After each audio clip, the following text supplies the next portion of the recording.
There is no need for me to choose a career that has no prospects, has no financial gain. Honestly, we go to school so we can be employed. What will be the use of you choosing a career, even if it is your strength? What will be the use of choosing it and spending the rest of your life looking for a job? It's useless. You should look at money, but as well as your strength. I was born and I grew up in a village in Guyana. I'm the only son of my mom. I've got 3 sisters. So when I grew up, my mom was not working. We depended only on the old age grant of my grandmother. She was the one who was buying me uniform, attending to my school needs, and also when I went to high school, and I think I was doing grade 11 when she passed on, and I went to grade 12. We did not have any support anymore. It was not easy because if my mom was not working, I have decided that my day should start at 3 o'clock in the morning. My day. Yeah. I should wake up 3 o'clock in the morning every day. Pray, prepare, go to work. Yeah. Every day. So it has become my lifestyle. I can only fail to do that when I sleep very late, tired. I may not be able to wake up at 3, but that's my life.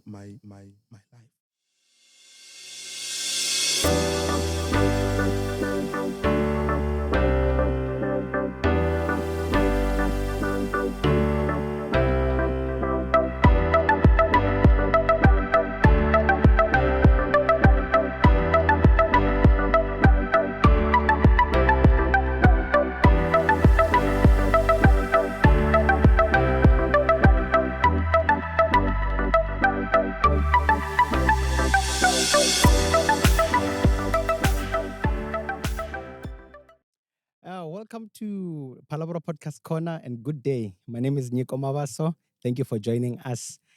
Please don't forget to subscribe, like, and comment in our comment section. Come on, let's communicate, ask any questions, and comment in whatever way. Thank you so much. Today, I'm not alone. I'm with my colleague, and this is Tabo Masala. How you doing, Yeah. bud? I'm good. Wonderful. Welcome, everybody. Yeah, this is a beautiful day. I'm so excited today because today we are chilling with a very important and significant someone in the Phalaborwa society and the rest of the world. Who's this particular person, if you may ask? Someone very important to us all. It's actually very exciting to have someone like you in our corner. Yeah, no, absolutely. It's actually a different spin altogether. So Yes. it's exciting.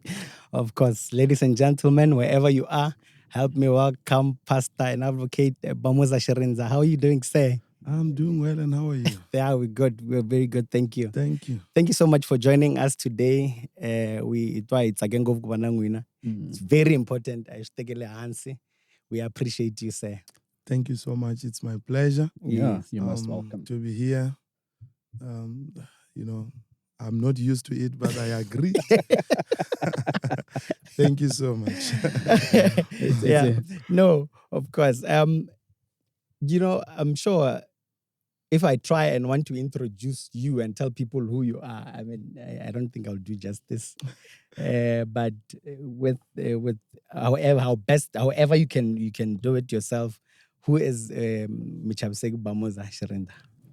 All right, Bamuza Shirinda. It's a young man who was born in Guyana in one village called Ngalalume, right in Guyana. So I grew up in Guyana, schooled in Guyana, and went to the university from there, University of Limpopo, Teflop campus, doing my LL.B, graduating.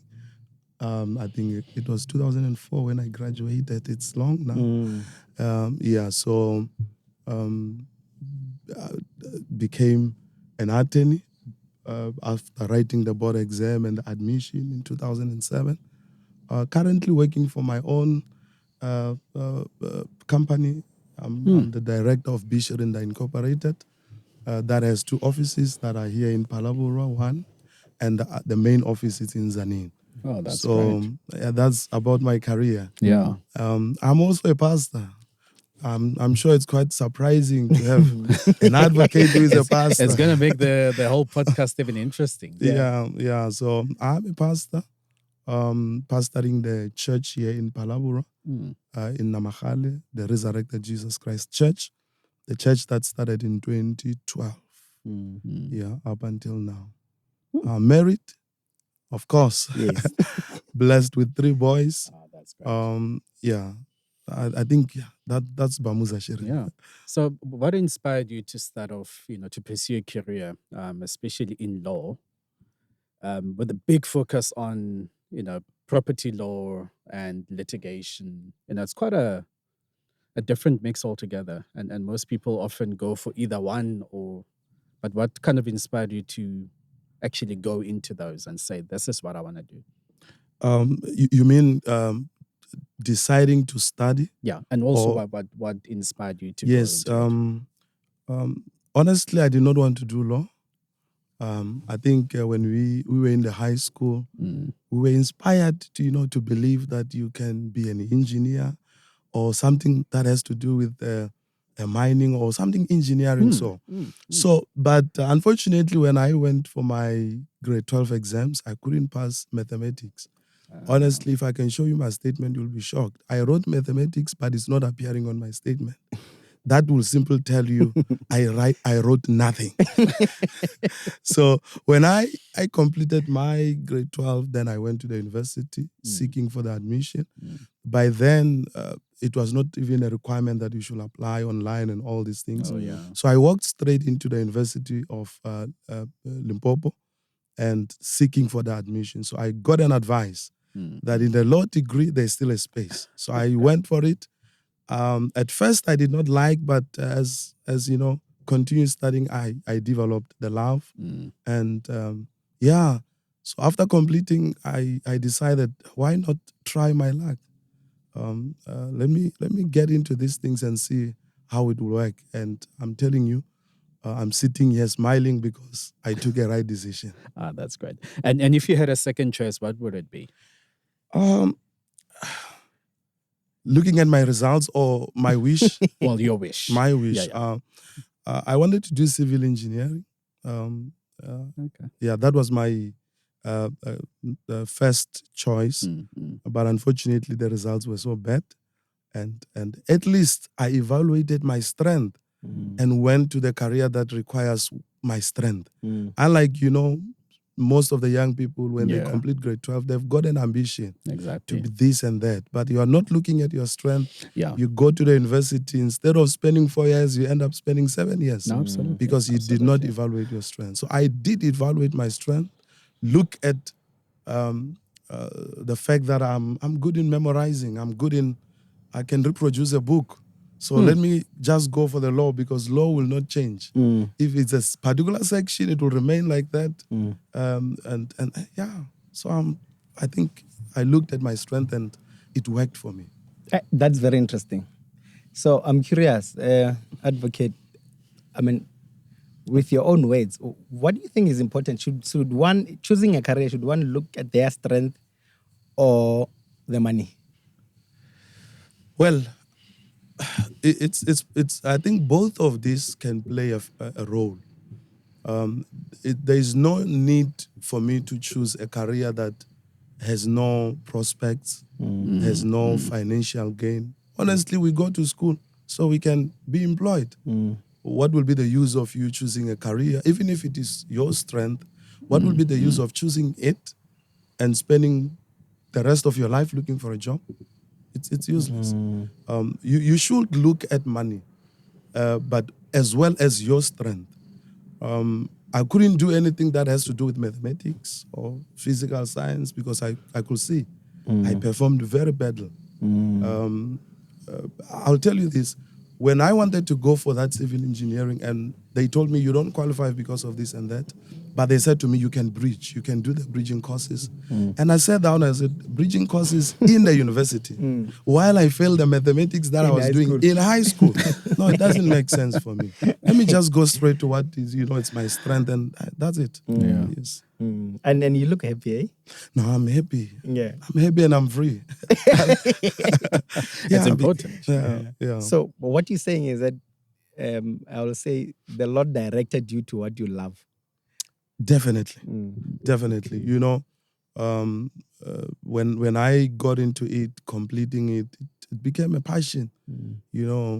Seeing how you do your work and also how you perform in courts and getting the compliments from the magistrates and the people that you appear before, you felt like, I'm doing it right. It's fulfilling, eh? And over and above that, because of that, my wife was also influenced. Okay. Yeah, she decided, no, let me also follow you.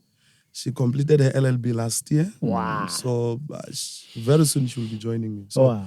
it will tell you how much I loved my work, how I appreciated the fact that I can, get into a place, assist people, and with that passion. I see.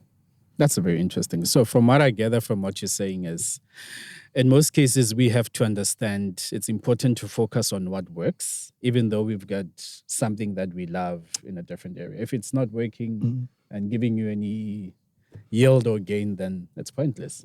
Yeah, that's true. Even if you're looking at your strength, look at something that, has a potential of making you gain out of it. There are some careers when you take them, you're only channeled through that channel only. But for a law degree, like I did, I can work in many areas, where legal stuff is required. I think in almost all our government departments, we need a legal officer. Yeah, so absolutely. you can imagine it's open, in different areas. So yeah, I looked at it and I realized, if I have an LL.B degree, I cannot sit for a long time without getting a job. Yeah. And when do you find out that? Was it when you now jump into the maybe now starting classes in university that you now find out that actually you can do a lot of work out there, or is it towards the end of your course? No, it was when I was there, starting to to attend the lectures, and we realized this one is an advocate, but he's working for this particular company. This one is doing that and that. So my mind then opened, and every young person that would come and ask me, "Can I do law?" I said, "Yes, you can." The opportunities are many, and I think that's it. It really made me to understand that if you have an LL.B degree, you can work anywhere. Yeah, so. Yeah. Now, it's actually important that you're touching on that, because in most cases, people don't actually think that in every sector you need a law. I mean, you need a lawyer to be involved, Like growing up, I only thought, yes, lawyers only appear if someone has killed someone, or if someone is trying to kill someone, or if someone is trying to divorce someone. Yeah. And it's important to actually understand that law applies in every sector. Very interesting. I just have an add-on question. And for instance, I'm a scientist by profession, and being a scientist and being a Christian has always been a big, how do I put it? It's always been a big challenge. For instance, in science, everything is evidence-based and it has to be tangible. Yes. And growing up, I was brought up, in a Christian way, and you believe and you hope and you understand what Christianity is. And growing up, I had to juggle with understanding where my limitations come from a Christianity point of view, and where do I bring in my career as a scientist, where everything is evidence-based, and my Christianity and religion says, you are hopeful and you believe in the God that you do not see. Now, I've got an interesting question for you. How do you juggle being an advocate on the one end and being a pastor and a Christian on the one end? Wow, That's a good question. I appreciate that question. Yeah. I always get a similar question, from people that I interact with. Look, for me, when I started my career, as an attorney, as a candidate attorney, an attorney in training. I worked for the Legal Aid Board, which most of the matters that I was doing, they were criminal matters.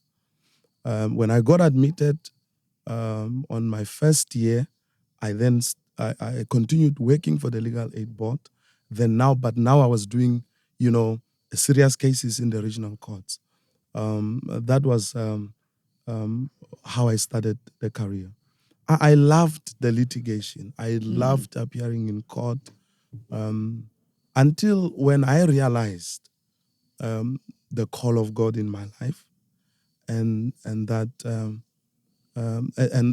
I moved out of the Legal Aid Board, and I started my own office. So I decided, when I eventually became a pastor and pastoring a church, I decided, one, that I'm not going to do any criminal matter. If I had to do the criminal matter, it should be on a very, very serious, or any matter that maybe it has a family member involved that I just want to assist without them incurring expenses. But I have cut off because I have realized, as an advocate, you will represent a person, and you may not know the victims that are involved. What will be a position if I represent this guy who has committed an offense against this family, which part of the family members are my congregants, So it becomes a challenging part of it. Yeah. I'll give you a scenario. At a particular point, I was acting as a magistrate, and then one of my congregants came, and she requested prayer because her brother was arrested. Yes. And I prayed for her. And guess what? I went to court, sitting on the bench. There appeared the brother. The one that you prayed for? Yes. And I had to do the case. And at that time, at first, he was denied bail. They presented the facts, the evidence before me. And I still found this guy cannot be given bail. So I denied bail. And that was the first and the last I saw that person, that congregant. But what I'm trying to say, it's a challenging, position that I'm in. Very challenging. You would want to do your job, but on the other hand, the people that you are pastoring could be the ones affected by the same, cases that you're trying to help your client from. So it's quite challenging, but I'm trying to cut off most of the matters where it's a criminal matter, which I know. It involves a lot of emotions. It involves a lot of, attachments where the families are attached to a particular person and all these things. So, but it's quite challenging. Yeah. So from what I hear from you is, you can never have a balance. There has to be a sacrifice from the one side. That's correct. Which in this case, you made a sacrifice to say, in as much as legal litigation, the criminals and whatever, I will give this up so that it doesn't interfere with my spiritual life. I think that is quite a good message to take home, to say it's important to understand you can never have a balance. That's true. You can't. Even on the civil matters that I'm doing. Yeah. If a client walks into my office and says, this is the person owing me, and sometimes I don't even know most of my congregants' names. Course. Yes, exactly. So what will be the position if I write a letter of demand, demanding 50,000 from one of my congregants? With your letterhead. And she will come with a letter to church and say, Pastor, I see you are the one writing this. And that person is tithing. Exactly. That person it's supporting the ministry. What will happen? Absolutely. What will happen? It means, on the other hand, my client may be compromised on that position. Yes. But be that as it may, I have tried to balance where I feel I'm conflicted. Yeah. I've got attorneys in the office that can attend to those matters. That was my follow-up question. Yes, because you don't have to do everything. Yes. You can do you can do the drafting, but somebody else appearing for you to do the final stage. Yeah. Actually, you answered my second Yeah, question. I'm sure. I'll let you Lena, it carry was in on. my mind. I was going there to say, But we can throw it in, just in case. I don't think I want to go there anymore. Because, hey, yeah, you are in a very difficult position, but I'm glad you were able to answer that quite well. I know. I am happy. Let's talk about your childhood. I mean, I'm not going to ask you if you knew you wanted to be a lawyer then, because you've already answered that. Yeah. So, I'm sure you were born in a village. Yes. Yeah. Definitely. So how was life back then at home, and the challenges that comes with it? I'm sure they were not as shining as you look. Yeah, that's true. Yeah. That's true. You're right. I was born and I grew up in a village in Giyani. I'm the only son of my mom. I've got 3 sisters. So when I grew up, my mom was not working. We depended only on the old age grant of my grandmother. She was the one who was buying me uniform, attending to my school needs, and also when I went to high school, and I think I was doing grade 11 when she passed on, and I went to grade 12. We did not have any support anymore. It was not easy because if my mom was not working, there was nobody in the family. I was raised by a single mother, for that matter. She never had anyone around supporting her, except where we had to sell, the backfish in Namakgale, just to try and keep the family moving. So when I completed my past my grade 12, I went straight to my mom and I said to her, I want to go to the university. She cried because she knew that this was impossible. But I can tell you that year 2000, when I was doing my grade 12, it was a year, I think it was the second year after I received Jesus. So my life had changed. I had this positive attitude towards life, that if I can pass my grade 12, I'm going to school. I just want to get my life changed and my family changed. So that time when I received the Lord Jesus as my Lord and Savior, that changed my life. And I became inspired, and that made me to, look at my mom and confront life positively, to tell her I'm going to the university. She said to me, you can't go to the university. How will I pay? I don't have anything to give to you. And she said to me, the only thing that I have is the little money which your grandmother left. So I can take that money and give it to you. And that's the money I used as my first registration when I enrolled in the university.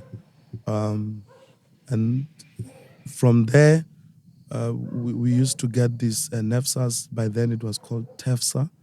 That paid part of my school fees and my tuition fees, sorry. And then my uncle, the brother to my sister, came on board. The brother to your mother? The brother to my mom came on board to assist me on settling some of the debts as I continue studying. But also my brother-in-law came on board and assisted me. So it was not easy. But all is history now. I did my LL.B degree under those hardship. If I can tell you, when I was in the university, my pocket money for a month, it was about 100 rand to 150. So if you get 100 or 200, it was a bit lot, a lot of money that assisted, throughout my 4 years. Yeah. Yes, it's actually interesting that you touch on that. And I know we always, as a Black nation, we come from such backgrounds, and people often stand from a point of privilege to say, no, it's important to push your passion first, but when there's mouths to feed and people to look after, that passion often takes a backseat and we focus on what works. And I'm glad you touched on that. And I think it's important that people take away from that. It's when we come from such, humbling backgrounds, we often come across choices like that to say, do I go for what? Do I become selfish and say, this is my passion and I'm going to go for it? Or do I look at what is around me and attend to the problem that is, prevailing and then take it forth from there? I think for me, that is quite a strong take-home message. Yeah. No, I'm glad. No, mihlamula kahle Anton. Mina khoma kahle so. Do you remember? Thank you. Do you still remember the school that you did grade 1, Kashon? Yes. What's the name of the school? Yes, it's the primary school in Jim Ngalalume. It's called Ngalalume Primary School. We've been there actually. Yes. Yeah. We did work there. Yeah, we did work there. Oh, Wow. okay. Wow. Yeah. Okay. Yeah, that's the primary that I went to. Yeah. Okay. Do you sometimes maybe bump into your former teachers now when you're home, 1 or 2? The primary teachers? Yeah. Unless if they don't remember you, because I'm sure it's a while ago. No, I haven't met any of them. But the one that I always meet, it's the one that stayed in the same village with us. Okay. So, but that one taught me in what's standard 5? Grade 7. Grade 7. Yes, It's confusing. He taught me in grade 7. Okay. So, but he's still there in the village. Okay. So, yeah. I'm sure he's a pensioner now. Yeah, he is. He is. He's an old man. We always reflect on those days and how we used to be disciplined for being naughty and all this. But here we are today. No, this is very encouraging. It's very encouraging. It shows that what matters is where you're going, is not where you're born. And that's true. That's true. So your siblings are still in Guyana as well. They're out. My 2 sisters are in Guyana. Okay. And my mom is also still alive. She's in Guyana also. There's one sister that is married and she's staying in Pretoria. Okay. Yeah. Church, let's go to you being born again.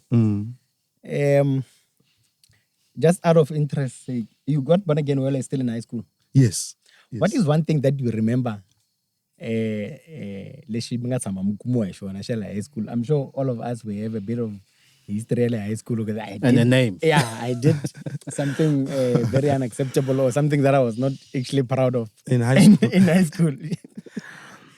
Well, I may not remember well, but I can still remember the way the principal, had to manage the school. Okay. Our school, it was a bit far from my house. I would walk about 5 to 6 kilos, I think, something like that. Far. Yeah. So that was long sometimes enough to come back home and Yeah. you drop all the. Yeah. So sometimes you'll be there very late, and the principal was very strict. He will lock the gates. Oh, there were no gates at that time. He will make sure that everybody is in class, and then he will stand in the middle of the blocks. There were only 2 blocks, watching those that are coming. So I remember the other day I was very late, and I had a beautiful umbrella. It was a bit raining. And he made fun out of it. He says, "Oh, you're still looking at the beautiful umbrella, forgetting that you should come to school." And every time I meet him, I remind him. But being in the high school, I was not that naughty. Very shy, quiet boy. Teachers love those kind of boys. So, yeah, I was in the good books of teachers. Okay. Yeah. That's a good thing. That's a very good thing. Yeah. I'm interested now, Kabuko. Yes. Fire prayer points. Yes. We have a published author in the house, people. Yes. That's very important. Yeah. That's very important. So, what do you have to say about this book? No. What I can say about the book, it's something that we've been using in church for prayer. I have realized that many of us do not know how to pray, or even to pray for an hour. Many of us cannot do that. And I have discovered from being a pastor for these few years that you cannot pray for an hour if you have not written down what you're going to pray for. Yep. it's going to be difficult. That is actually very important. If you walk into a prayer room and you say, I'm going to pray, you can only pray for 10 minutes because you can only remember one thing that you are praying for. But if you sit down and write the prayer points like I did in this book, you can pray for a particular thing for over an hour, even 2 hours, and even 3 hours. It's possible. And I have learned, and I taught the church, this is how I do prayer. I can pray for 2 hours without feeling tired. Because if I have 10 prayer points that I need to use to pray, I can divide them into 60 minutes. Okay? Take one for 5 minutes, just like that. And you realize, it's an hour now. And people will say, those that are lazy to pray, they will tell you, it does not matter how much you spend in prayer, God can hear you even if you say one sentence. My friend, that is being lazy. It's being lazy. And I will tell you why do I say to people, you need to pray at least for an hour. Prayer is not only a platform of requesting. It's a platform of communion. It's a platform of intimacy. It's a platform where you spend time with God. So can you imagine if you are saying you are going to pray for 5 minutes? It means you have spent time with God for only 5 minutes. That's very important, actually. So if you spend an hour, 2 hours, you have spent a quality time in His presence. But people that are lazy and who do not understand prayer will tell you, you don't have to pray for 2 hours. God can hear you in 5 minutes. He's not deaf and He can hear your prayers. I agree. But the time I spend with Him, I may spend in praying, but I have spent it in His presence. And that is very important because His presence has the power to transform a person. So if you would learn to pray for an hour, you need to learn to have some prayer points. If you want to pray about your career, you need to understand, this is my career. You can't just get in and say, God, I am looking for a job. And that's it. Do you think that prayer can take an hour? No. I think we need seminars on how to pray. Yeah. Because I gather a lot of people miss it. And as you say, we think it's important to focus on the requests and forgetting there's a lot to appreciate. Exactly. Yeah. Exactly. And if you were to look at what you have, and I mean, personally, for us to look at what I have and what I'm asking for, there's still a lot that I can spend just appreciating and being grateful for what I have. So I think we miss that a lot. Exactly. It's important because prayer should not only about request. It's spending time with God. That's where we get empowered, we get encouraged. We as preachers, that's where we can even sit for an hour quiet, waiting for something to be dropped in your spirit. And we call it a revelation. You don't just, open the Bible and read and all of a sudden something comes in. No. There are times where you only read the Bible and nothing comes in. Yeah. But when you go to a place of prayer, a place where you are quiet, even after you have appreciated God, you're quiet, waiting for Him to speak to you. You'll find that the scripture that you read during the day or any time or even last month, it's now coming back as a message to you. Then you start to understand how I read about this, and then there you go. You've got a sermon to preach because you have spent time with God. It's very important. Very, very important. And how do you juggle between having a very stressful litigation case and coming home and having to prepare and spend that amount of time into waiting for the Spirit and God to drop something in your heart? How do you juggle the two? And how do you come from that and say, now the Spirit of the Lord has spoken to me. It's time to now reach out to His sheep, to His sheep. I believe it would be a very, very daunting task. I tell you, it's hectic. Yeah. I think I've been telling my wife and some people around me to say, it's difficult to be me sometimes. Yeah. Because my job is to solve problems. Exactly. And you can't solve a problem unless you are attached to that person. You feel what that person is feeling. So you can be able to do your best. At work, I'm solving problems. In church, I'm solving problems, because people do not need a pastor if they are not in trouble. Yes. Definitely you get a call when somebody is in trouble. When they're well, they may not even remember you. But the moment they are in trouble, the first person they think about is a pastor. So it's a quite challenging one. I have to balance that, make sure that I do my best in my career, at work. I do my best in the church. And that has made me to, decide very early that if I'm not going to do what I'm about to tell you, I will not be able to do both these works, in a balanced way and in an excellent way.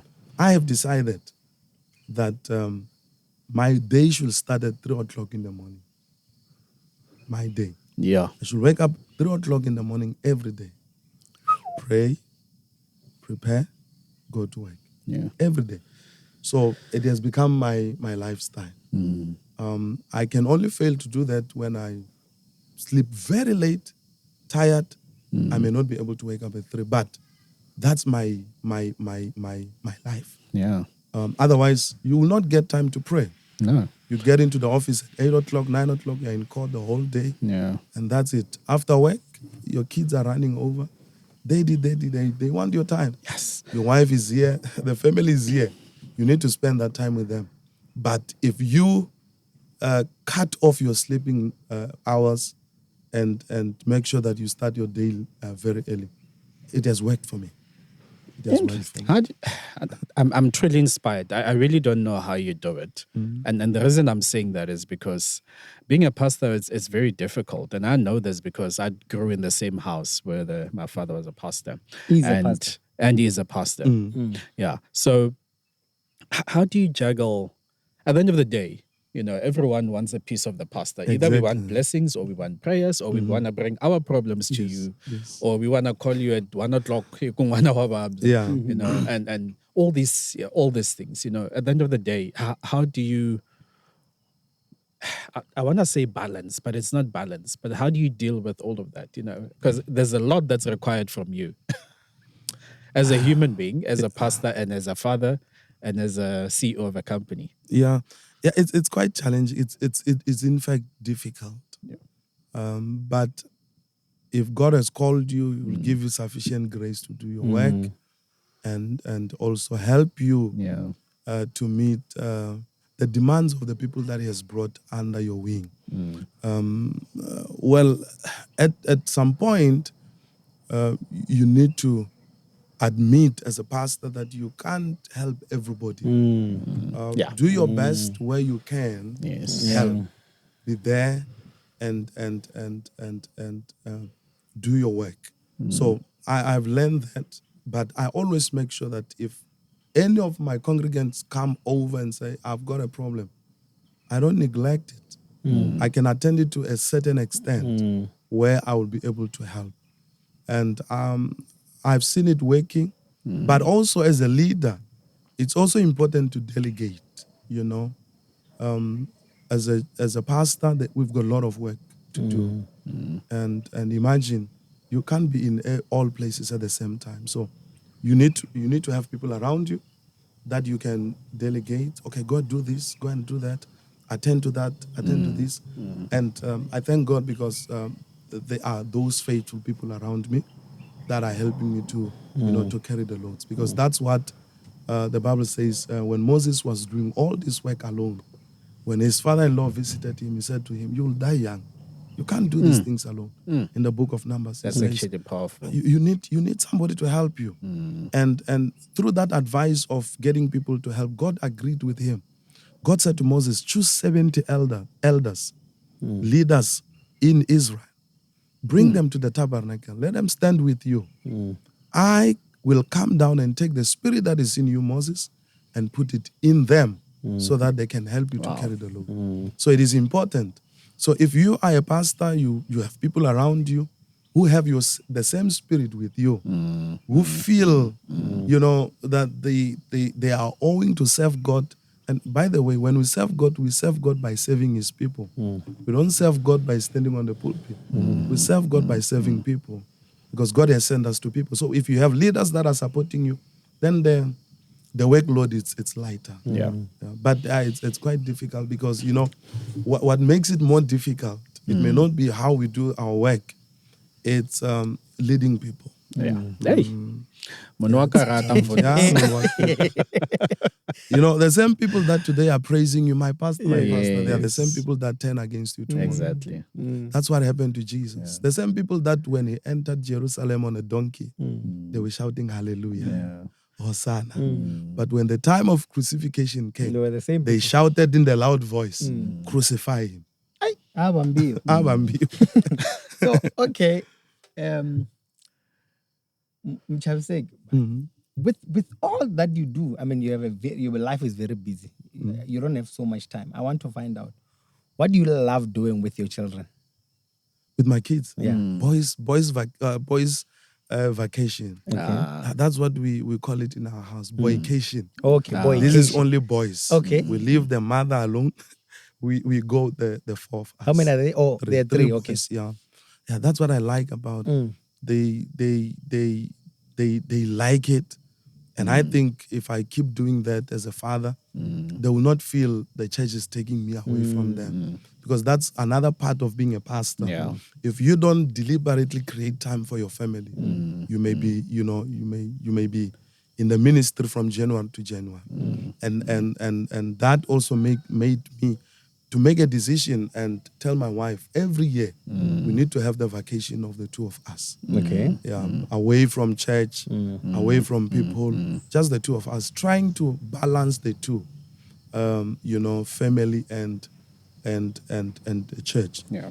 Because if you are not careful, remember, calling becomes your passion, your first passion. Yes. It is the zeal of the calling that consumes many pastors and neglect their family. So I love doing that with my boys, playing with them, and yeah. So every year we have boycation. So you're saying it's very, very important. Very important. Imagine if you are a pastor and you're preaching, blessing people, but your family is not happy. Yeah. They don't spend time with you. And it's easy going away like a trapele. Yeah, it's very easy. And they It's end very up easy. hating the same ministry. And the same people that you are devoting your life to, tomorrow they can move from your church to another church. Hey. And that's what makes many pastors to be Hey. bitter, to feel that that one is taking my people. And I sit down and ask myself, who's got people? No, none of us has people. As much as we do not ask you when you come, we should not ask you when you leave. Just leave and go wherever you want to go. So if you are not careful, you will try to please people that are far from you, that are capable of turning against you, that are capable of calling you names, that are capable of scandalizing you, neglecting the people that will be by you on the sick bed, by you when things are tough, your wife and your children. I hope the young pastors are listening. I The hope young so. lions. I hope so. It's very important. Yeah. No, this is very important. So, apart from that, I want to say on your free time, but I don't think you have free time. There's You always, wake up at 3. there's Yeah. always a free time. What do you like? Do you do extramural activity? Do you play golf? Do you do sports? What do you like doing apart from your office as a pastor and as an advocate? Looking at my schedule, I used to go to the gym. Okay. So I would pay gym and not attend for almost 6 or 7 months. But when I came, to understand that I can't be able to go to the gym, I decided, let me build my own gym at home. So I have my own Awesome. room, the back room, that has got the gym equipment. So even if I'm late, I can walk into the gym and do this and that. But it's quite difficult because you need to you need some people to inspire you. Sometimes you're not committed to the cause, but that's what I do. I do exercise Okay. when I have time. I do exercise when I have time. Okay. Yeah. Great. That is awesome. Tabo, I don't know if you want. You Before we wrap up, just an interesting question, slightly different to what we were talking about. What's your view on politics as an advocate and as a pastor? And do you think, as a pastor, one should be affiliated with any organization? And as an advocate, do you think it's also okay or not? And where's your standpoint? And especially if you're leading a church with different people with different beliefs and understandings of different political parties. Yeah, no. I get the question. To me, it's very important to know your role as a pastor.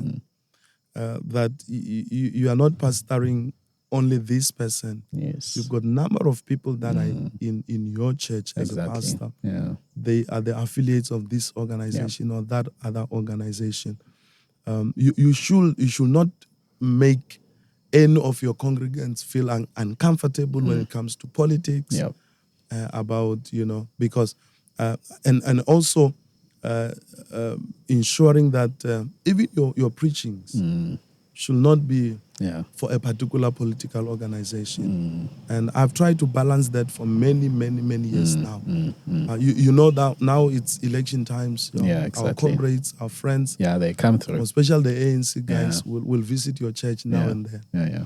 They are looking for the opportunity, for you to give them a microphone, they can canvass the church. Yeah. But I've tried to balance, church and politics. Yeah. Trying by all means not to make any of them feel uncomfortable. The best that I can ever do in the politics is to encourage our church members to go and vote. Yep. Not siding with any political organization, because I feel that you are being biased. You are trying to influence people to follow you, because remember, you are also an influential person. Yeah, very. And so politics and church, it's two different things. We don't have to bring politics into church because it will not work. Yes. I hope the listeners are taking advice. Of course. Manifesto. Yeah. You see. Now the DA member will walk out of the church and say, I'm not coming back to this church anymore. Yeah. So we need only to focus on what God has called us to do. Absolutely. Preach the gospel, preach the word, and the rest will be up to the people to decide. Yeah. It's just like, politics is just like marriage. You, as a pastor, I can't tell you marry that one or be married by that one. No. I can only teach on the principles of marriage. You make your own choice. Make your own choice. So you encourage people, guys, we are going to vote. Don't sit at home. So loko mbona ngaku nalahleka. Yes. I mean, guy to go in politics.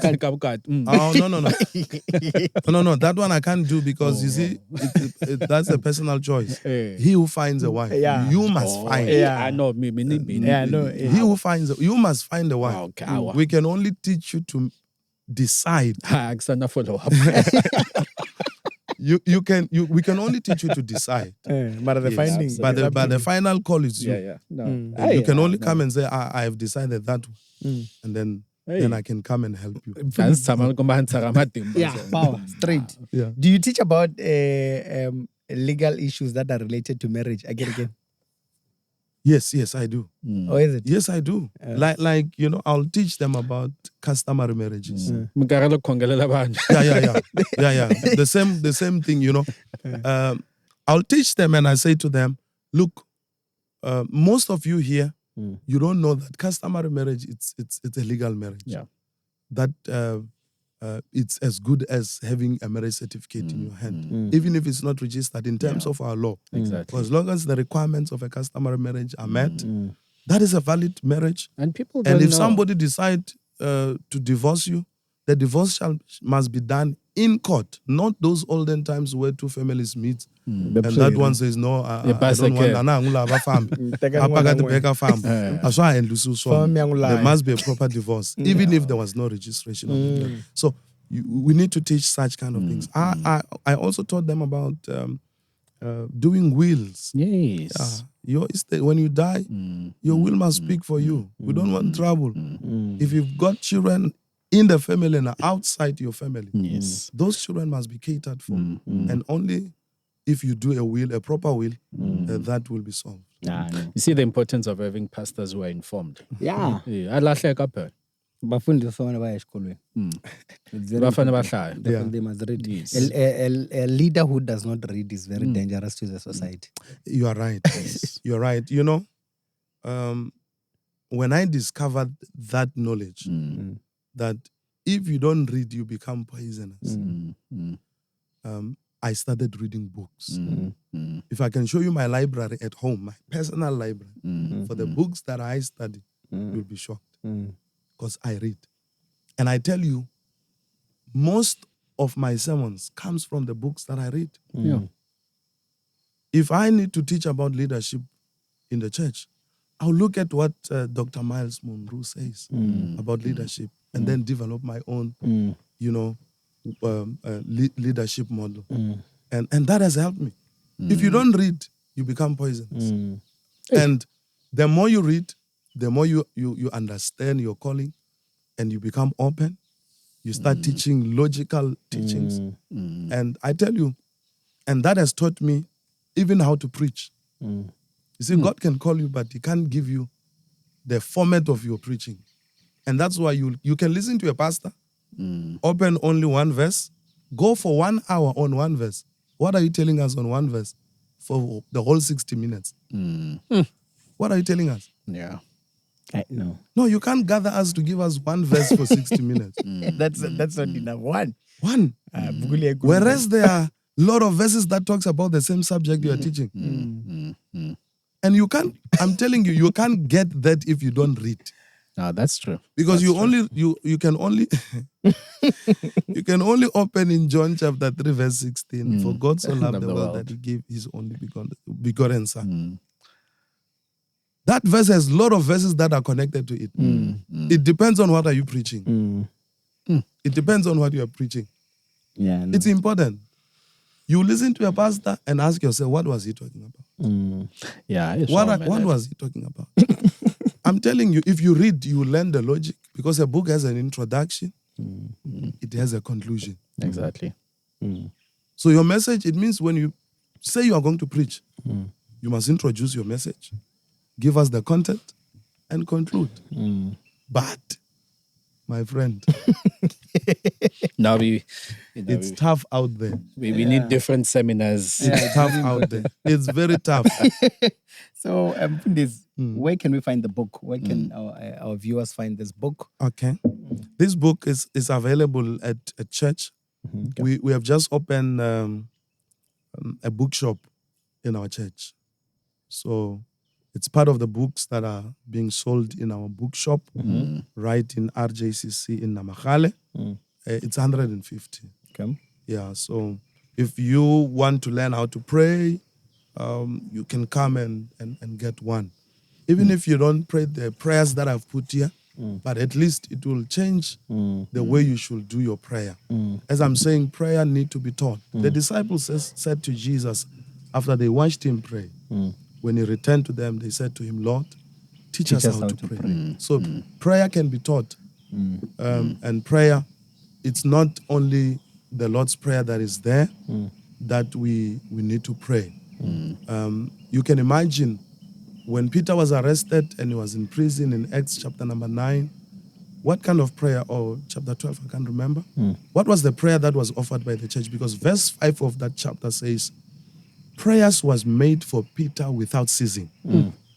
And that's the reason God had to send an angel to intervene to rescue him. So you can imagine, I believe it was not the Lord's Prayer that was prayed. Yeah, of course. It must have been a different prayer, and which the church has learned, to pray for people that are in trouble.